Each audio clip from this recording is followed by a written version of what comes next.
Bonjour à tous, ravi de vous retrouver pour cette émission spéciale à l'occasion du 6e congrès des entreprises du futur, à la rencontre de ces héros, entreprises, entrepreneurs, PME, ETI. Et à l'occasion de cette émission, nous allons nous intéresser à la lettre O dans le mot héros. O comme orchestrateur. On va s'intéresser à un sujet important, vous qui êtes dirigeant d'entreprise. Comment avez-vous vécu cette crise Covid? Comment l'avez-vous traversée? Et comment êtes-vous en passe d'en sortir? On va revenir évidemment sur ce PGE, ce prêt garanti par l'État. On parlera trésorerie, stratégie, ce sont des enjeux majeurs pour cette rentrée. On en parle avec mes invités. Jean-Loup Roger, bonjour. Merci d'être avec nous. Vous êtes le président d'Implid, qui est un cabinet d'expertise comptable. Vous accompagnez des centaines de clients, 900 collaborateurs. Vous nous parlerez, je le sais, de vos clients, de leurs inquiétudes, de leurs angoisses. Et puis, vous nous parlerez aussi de la situation d'Implid, de la façon dont vous avez traversé ce Covid. Merci Jean-Loup d'être avec nous. Pascal Cros est à vos côtés. Bonjour Pascal, directeur général de Gravotech, 700 collaborateurs. Vous faites des produits technologiques, gravage laser, mais aussi des machines extrêmement perfectionnées pour faire le marquage au sol. Vous avez fait appel au PGE, on en parlera avec vous, parce que vous avez traversé et vous traversez une situation délicate. On fera le point avec vous dans quelques instants sur ce plateau. Et puis Charles-Éric Baltoglu. Bonjour Charles-Éric, vous êtes directeur région Lyon BPI France, qui est la banque publique d'investissement qui a accompagné et qui, j'allais dire, le 20 mars 2020, était au bureau en première ligne pour accompagner les entreprises, pour qu'elles puissent être accompagnées financièrement, parce que évidemment c'était un élément essentiel. D'abord une question à vous deux, messieurs les chefs d'entreprise, et puis on écoutera évidemment Charles-Éric, mais Pascal Cros, comment vous avez vécu cette crise Covid? Comment vous l'avez traversée en tant que dirigeant d'entreprise lorsqu'on vous annonce que l'économie s'arrête? En fait, ce 17 mars 2020 va rester dans les mémoires de beaucoup de chefs d'entreprise. Ce lundi 17 mars. Ce lundi soir, Oui. où en fait on a eu cette annonce. Et d'ailleurs, je m'en souviendrai également énormément parce que ce lundi 17 mars, on a aussi découvert 3 cas de Covid dans notre usine. Ce qui fait qu'en fait, en même temps, on a dû faire un confinement de toutes nos équipes, plus un arrêt de l'usine pour 15 jours, afin de faire face à cette urgence sanitaire. Donc en fait, on a vraiment... Un coup de massue, en fait, plus qu'un coup de massue, on a eu l'impression que le sol se dérobait sous nos pieds. Vraiment, tout partait. En fait, les 15 derniers jours du mois de mars, le chiffre d'affaires a plongé de 70%. Mais vraiment 70%, on ne savait absolument pas où ça allait s'arrêter.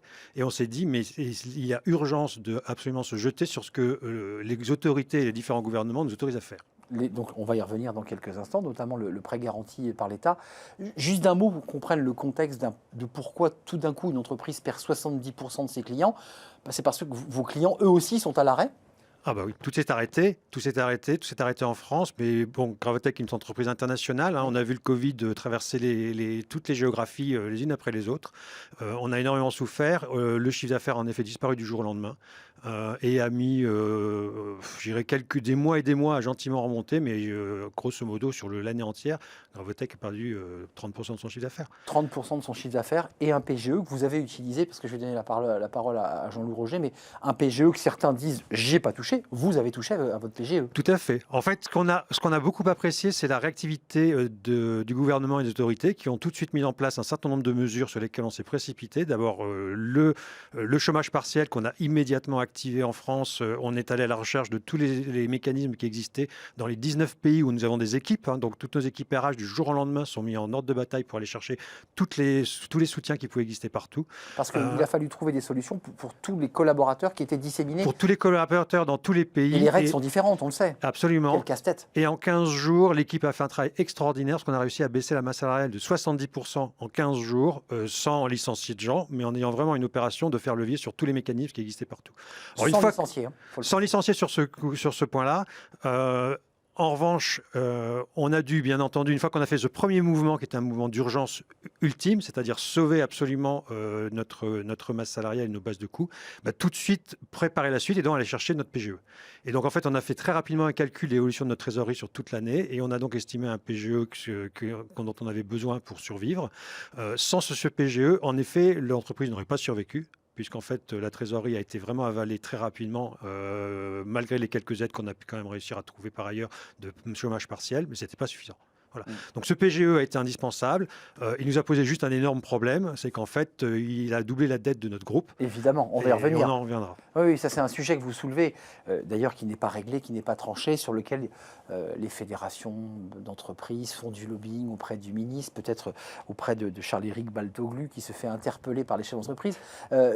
Jean-Loup Roger, deux questions, elle est double. À la fois côté Implid, à la tête de cette entreprise, dans quel état d'esprit vous vous trouvez ce fameux lundi 17 mars où on indique qu'on tire le rideau et que tout va s'arrêter? J'imagine que pour une entreprise comme la vôtre, c'est aussi un coup dur.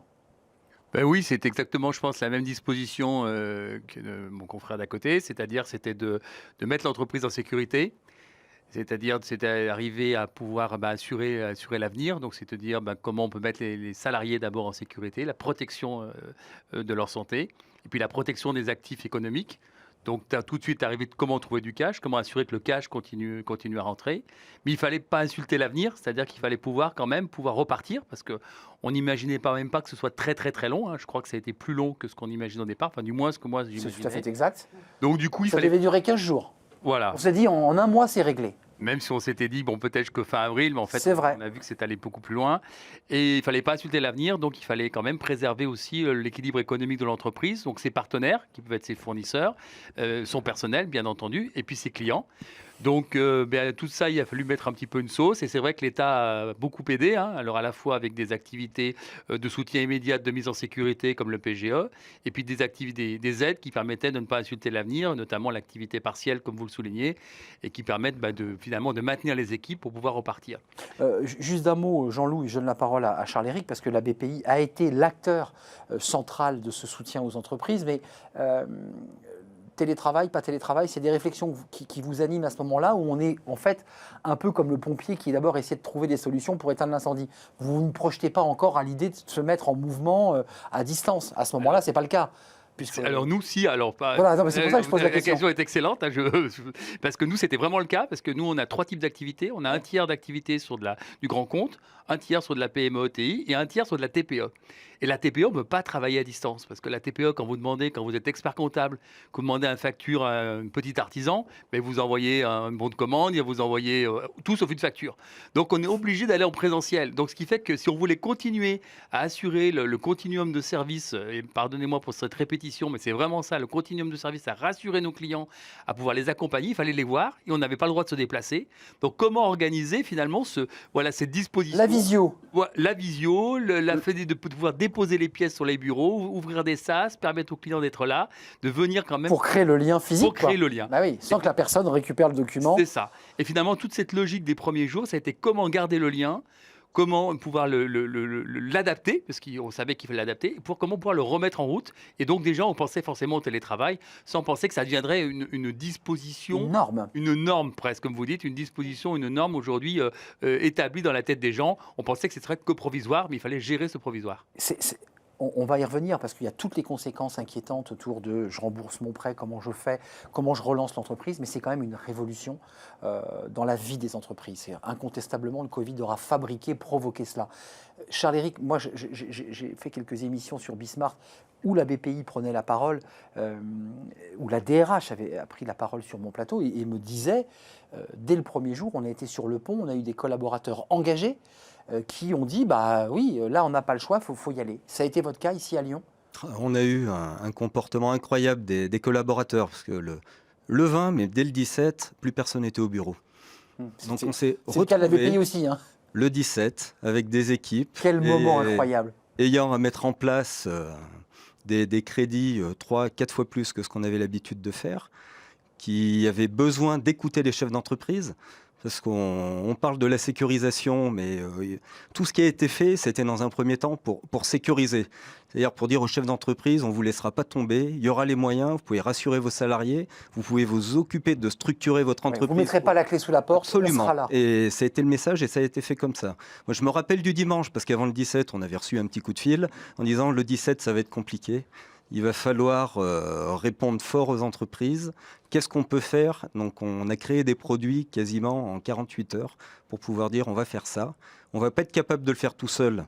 Donc, il faut qu'on associe les banques. Donc, on va créer Évidemment. le PGE, Le volume va être tellement énorme, il faut associer les banques. On va créer une plateforme entre l'État, les banques Donc et le nous. PGE naît comme ça, dans une sorte d'urgence, en disant on n'a pas Il le est choix. complètement On né ne peut comme pas ça. gérer tout seul. Il Absolument. faut que les banques soient là parce qu'elles ont l'ingénierie pour évidemment accompagner. Oui, et puis les équipes, et ils connaissent aussi les entreprises. Et, Comment donc, vous Je le crois que vivez, c'est Jean-Loup, vrai qu'il y a- ça il y a eu beaucoup d'intelligence humaine. PGE ou pas d'ailleurs, je ne l'ai pas demandé. Non, pas de PGE. Donc vous prenez votre trésor, vous dites on a la trésor. Oui, mais ce qui est, vraiment, vous avez raison de souligner, il y a vraiment une intelligence humaine, une fierté des équipes, tout le monde avait vraiment envie de s'en sortir, d'accompagner, voilà, on ne s'est pas posé la question de se dire, moi je me suis posé la question 1 heure, en me disant est-ce que je reste à Lyon ou je reste pas à Lyon, et après j'avais honte, je ne vais pas partir en France libre, et je crois que tout le monde s'est vraiment posé cette question de se La dire France oui, libre. on reste, on est au travail, on est sur le pont, et toutes les équipes ont fait ça avec beaucoup d'intelligence pour essayer de trouver des solutions au fil de l'eau, et finalement cette confiance qu'on a créée avec cette Covid, ben moi je trouve qu'on ne l'avait pas forcément avant, enfin c'était Ouais, latent, c'est un des- mais on ne l'avait pas, et aujourd'hui on a une confiance entre nous, il ne faudrait pas que les normes qui viennent de télétravail, etc., gâchent un petit peu cette confiance, On va y parce venir. qu'on a vraiment ça crée une vraie intelligence humaine, une vraie confiance. Oui, c'est intéressant, c'est qu'en fait, autour de cette crise, il y a une sorte de synergie, de dynamique. Moi j'ai une fierté des Impliders, j'ai trouvé à ce moment-là qu'ils étaient vraiment sur le pont. Les impliders. Hein, Oui, les gens d'Implid, Ouais, pardon. non, mais c'est Voilà. intéressant, les impliders. Ce sont ceux qui sont autour de vous dans l'équipe. Un mot sur ce PGE, parce que là, on touche quelque chose d'important. Vous ne touchez pas, Jean-Loup, vous, au PGE, vous décidez d'en prendre un. Pour le chef d'entreprise que vous êtes, vous présidez 700 personnes. Vous êtes à la tête d'une entreprise de 700 collaborateurs. Il y a un moment stratégique où vous êtes dans votre bureau, vous êtes chez vous, vous êtes autour d'un verre et vous dites, bon, voilà, j'appelle pas, je prends ma trésor. Comment vous avez fait ce choix ? En fait, complètement. Ce qui s'est passé, c'est que dès le 17, on a commencé à projeter notre flux de trésorerie jusqu'à la fin de l'année. Et là, Donc, vous on a avez commencé à compris, travailler, à compter. On a vu au bout de 15 jours que le chiffre d'affaires se dérobait de 70%. Donc, on s'est dit, allez, si ça fait 40% par mois pendant 4, 5, 6 mois, qu'est-ce que ça donne? Donc, en fait, on a vraiment construit un worst-case scénario pour se dire, on ne peut prendre aucun risque vis-à-vis des salariés, vis-à-vis de l'entreprise. Donc, comment est-ce qu'on la protège le plus possible? Et donc, à partir de là, quel est le montant de prêt qu'il nous faut pour réussir à survivre? Toc, toc, toc, comment ça se passe? On prend son téléphone, on appelle la BPI. Comment ça se passe? Comment ça se passe? Non, on n'appelle pas la BPI parce qu'en fait, nous, on travaille avec un pool bancaire qui sont nos banquiers Et la BPI habituels. en backup dit nous on garantit tout ça. Exactement. Donc en fait, nous, ce que l'on a dû, c'est constituer un dossier, parler avec nos banquiers. Et donc en fait, on a eu 2 mois de discussion et le PDGE a été donné début juin. Donc ça a été très rapide. En fait, les mécanismes, c'est ça que je trouve fantastique, c'est que les mécanismes ont été mis en place très rapidement. Tout s'est bien déroulé très vite avec relativement peu de blocage. Alors je pense que le fait que le prêt soit garanti à 90%, ça donne un petit peu de facilité à nos amis banquiers pour avancer. Je le crois. Mais donc tout a fonctionné à ce titre-là, ça c'est très clair. Vous voulez dire que les banquiers vous auraient prêté peut-être plus lentement et moins si l'État n'avait pas été derrière, c'est ce que vous voulez dire? En fait, le point c'est que un banquier, ce qu'il faut se dire, c'est que d'habitude, quand on va voir un banquier, on va chercher un prêt pour créer de la croissance et Oui. pour créer de la Ce qui trésorerie. n'était pas le cas là. Et là, en fait, on ne crée pas un prêt pour créer de la croissance, on prend un prêt pour sauver une entreprise. Ce qui, d'un point de vue mental, est complètement différent en termes de logique et pour un banquier, complètement nouveau. Parce qu'en fait, il se dit, je n'ai pas en face de moi un business plan qui va m'expliquer comment je vais me faire rembourser. Oui, là, il ne peut pas s'appuyer sur le business plan. Ça, c'est clair qu'il ne peut pas travailler dessus. Il nous a quand même un peu demandé. Parce qu'en Oui. fait, on a été obligé, et pour Oui. Gravotech, ça a été un enjeu compliqué, Donc, parce qu'en fait, en fait, ce PGE nous a obligés à faire un plan de restructuration. Vous avez été obligé derrière de restructurer. Absolument. Combien de collaborateurs? En fait, on a enlevé en France, malheureusement, 90 collaborateurs et un peu plus à l'étranger. Avec la possibilité, je le précise et je donne la parole à Jean-Loup, que lorsque l'activité repartira, parce que vos machines sont nécessaires, sont utiles, on en a besoin, que vous réembauchiez, c'est ça la difficulté? De toute manière, après, ce qui se passe, c'est qu'on se projette dans une activité où on sera très certainement à moins 20% d'activité par rapport à ce qu'on avait l'habitude de faire pendant facilement 1, 2, peut-être 3 ans, on n'en sait rien du tout parce qu'on ne sait pas du tout quand ça va redémarrer. Donc on peut être aussi optimiste. Moi, je suis un chef d'entreprise qui est plutôt optimiste dans l'âme. Mais là, aujourd'hui, je ne peux pas avoir cette lumière allumée parce que je suis dans un mode de protection de Donc de l'entreprise. la prudence, c'est une forme de prudence. Complètement protection de l'entreprise. Et puis, si la croissance revient, on sera ravis d'être là pour essayer pour l'attraper et courir après. Mais aujourd'hui, on ne peut pas avoir cette logique comme premier moteur de nos décisions. Jean-Loup, vous vouliez intervenir parce que là c'est quand même des choix difficiles, un PGE, puis derrière, je veux dire, se séparer de collaborateurs, c'est toujours des choix extrêmement douloureux. Oui, je trouve que pour le PGE, ce qui était intéressant, la garantie de l'État, c'est pas forcément sur la facilité des banques à nous prêter, parce qu'ils ont fait leur travail, ils ont fait attention de ce qu'on allait faire, pourquoi on prenait un PGE, qu'est-ce que ça allait Ouais. avoir comme impact. Mais comme c'était nouveau, comme vous le disiez, c'était pas pour générer de la valeur, pardon, c'était pour finalement combler des trous. Ils auraient eu un formalisme juridique compliqué à écrire, et ça a évité de rentrer dans cette démarche de formalisme. Finalement, on C'est a ce que signé j'allais dire, hein. des contrats qui étaient très très courts, hein. La paperasse Et donc, qu'il faut. voilà. Et ce qui était très bien dans ce PGE, cette garantie par l'État, c'est pas tant le fait de garantir, parce que c'est le fait de dire faites votre travail de banquier, ils l'ont bien fait. Nous, il fallait qu'on fasse notre travail d'entrepreneur ou de conseil d'entrepreneur, dire ne faites pas n'importe quoi, ne prenez pas un PGE si jamais c'est vraiment fini, et prenez un PGE peut-être un peu plus que vous le souhaitez ou un peu moins, parce qu'il fallait jouer ce travail-là. Certains l'ont fait. Et après, toute la tringlerie, pardonnez-moi, mais on a fait du De Gaulle en disant l'intendance suivra. Grâce à la garantie de l'État et du BPI, l'intendance a suivi. Enfin, ça a c'est évité qui d'avoir était- des dossiers d'1,50 m et 6 mois de négociation, parce que c'était aussi un enjeu pour les chefs d'entreprise de pouvoir accéder très vite à la trésor. Parce qu'autrement, vous parliez de pool bancaire, on voit les prêts structurés, le nombre C'est- de pages, les dialogues, les allers-retours. Si on était parti là-dedans, on C'est- serait en train d'avoir c'est les pesant. premiers PGE aujourd'hui. Voilà. Ouais, exactement ça. Oui, je voulais redire un mot sur le sujet parce que c'est très important. La Le souplesse, la PGE rapidité. n'existait pas, quoi. Le 16, il n'existait pas. Les premiers ont été mis en place fin mars, début avril. Et on parle de produits avec des ressources de l'État, avec des contraintes Et des produits européennes, complexes, hein. avec une tringlerie derrière qui est juste énorme. Et 10 fois par jour, ça changeait. Parce qu'on remontait, il y a eu une réactivité, une responsabilité collective des banques, de BPI, de tous les services de l'État, pour que ça se passe bien, que ça soit rapide et que les chefs d'entreprise puissent... On parle de méthode Autre agile, chose. et là, c'était Jean-Loup. l'État qui a été agile. Hein, Ouais, vraiment. l'État était agile. L'État, et puis aussi, je dirais, toute l'ingénierie et les structures BPI, et aussi, il faut le dire, les banques qui ont joué le jeu dans la rapidité, puisque vous avez eu rapidement accès à ce PGE. Basculons dans le chapitre 2, parce que là, c'est septembre. Vous êtes déjà, même si vous travaillez sur des produits à une saisonnalité particulière, vous êtes déjà en train de penser à la rentrée. Jean-Loup, il y a deux sujets qui sont intéressants. Vous n'avez pas fait appel au PGE. Vous avez donc abîmé votre trésorerie. C'est quoi le plan stratégique là qui vient? C'est comment on organise son entreprise en sortie de crise, et je mets des bémols puisqu'on nous annonce le Delta qui va venir créer peut-être de nouveau des difficultés avec un nouveau variant de ce virus, ce qui est quand même assez inquiétant. Oui, je crois qu'aujourd'hui, il y a deux, enfin, pour moi, il y a deux problématiques. Il y a une problématique de visibilité, c'est-à-dire comment on arrive à se projeter, c'est ce que vous soulignez tout à l'heure. Et puis, le mur de la dette ou pas, mais qui revient à la même chose, c'est quand même, il y a eu 8% de baisse de croissance, enfin, de baisse du PIB. Et ces 8%, alors certains ont fait peut-être plus, mais la majorité, quand même, ont perdu quelque chose. Donc, ça veut dire c'est soit une dette supplémentaire à rembourser, soit une trésorerie qui a été un petit peu abîmée, ou alors de l'argent qui n'a pas été gagné pour de l'investissement. Eh Donc oui. aujourd'hui, ce qu'il faut, c'est repartir, c'est retrouver de l'argent pour investir.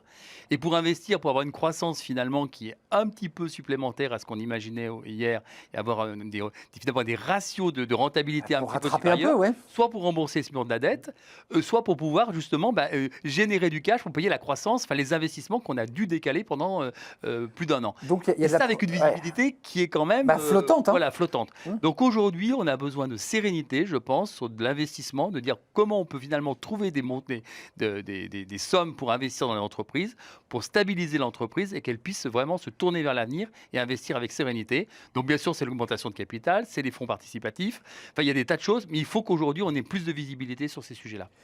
Plus de visibilité, Pascal Cros, je ne dis pas que vous revendiquez parce que vous ne portez rien, mais en tant que chef d'entreprise, à la tête de votre entreprise, aujourd'hui, quels sont vos désirs, j'ai presque envie de dire vos revendications. Moi, j'entends que certaines fédérations, certains lobbies d'entreprises demandent au ministre de l'économie de transformer cette dette, ce mur de la dette, en aide directe, en subvention, en capital. Tout ça est sur la table. Qu'est-ce que vous souhaitez? Qu'est-ce que vous souhaiteriez? Parce qu'il va falloir rembourser ce prêt. Absolument. Ça commence quand, là? En mars 2022, c'est ça? Exactement. Hein, on est commence d'accord, en ça mars avait été 2022. repoussé. Hein. En fait, ça a été repoussé, mais en fait, la première échéance a été repoussée. Mais la dernière échéance n'a pas été repoussée à date. Donc, en fait, le flux de trésorerie qu'on va devoir générer d'ici 2026 reste le même. Alors, on nous donne juste une petite année de plus pour respirer. Pas suffisant pour vous? C'est pas Par suffisant rapport à parce votre que plan de trésorerie? pré-Covid, les économics de Gravotech étaient construits pour un remboursement de dette qui était celui qu'on avait. Et là, d'un seul coup, on se retrouve avec des remboursements de dette qui ont doublé. et qui ont doublé. Et en fait, le doublement de ce remboursement, c'est quasiment... en fait, ça revient avec 20% de chiffre d'affaires de moins, de devoir réaliser 20% d'EBITDA supplémentaires tous les ans à partir de l'année prochaine. Attendez, est-ce que c'est possible À ou pas? partir de Parce que ce je ne connais pas votre marché, mais c'est possible ça? En fait, on a été obligé de passer par ce plan de restructuration qui était indispensable pour pouvoir, dès cette année, accumuler la trésorerie nécessaire pour commencer à rembourser dans 9 mois. Donc vous nous dites Donc, que ce plan social sert à financer le PGE. En fait, le plan social nous a permis de, en effet, reconstituer une efficacité de l'entreprise qui permet en effet de rembourser ce PGE tout de suite. Et ça, c'est un enjeu qui est très lourd. Alors heureusement pour Gravotech, le plan de transformation existait en avance du Covid, c'est-à-dire qu'on avait la vocation de transformer cette entreprise, mais on voulait le faire sur un horizon de 2 ans, 2 ans et demi, et on a dû le faire en moins d'1 an. Vous l'avez fait beaucoup plus rapidement. Jean-Loup, c'est intéressant quand même. Exactement la problématique que vous avez, toutes les entreprises l'ont, c'est-à-dire qu'à un PSE, moment... PGE quoi.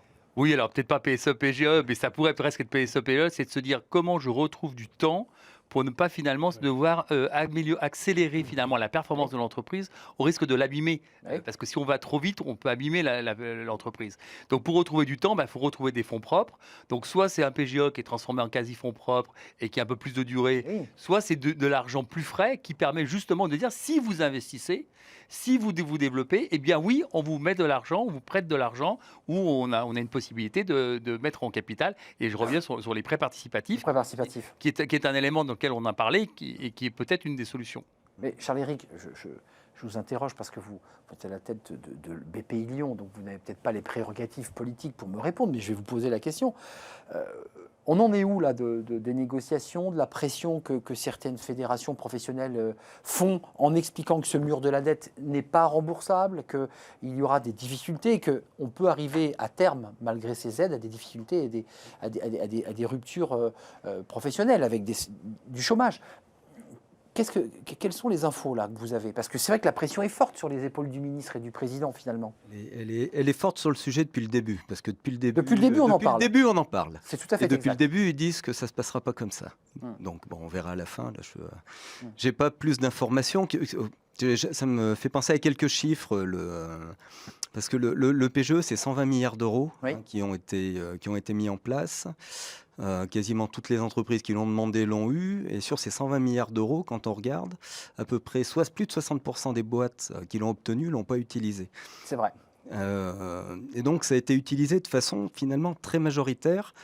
Et c'est vrai qu'on va se retrouver, en fait, quand on regarde, parce qu'en ce moment, on n'a plus aucun dépôt de bilan.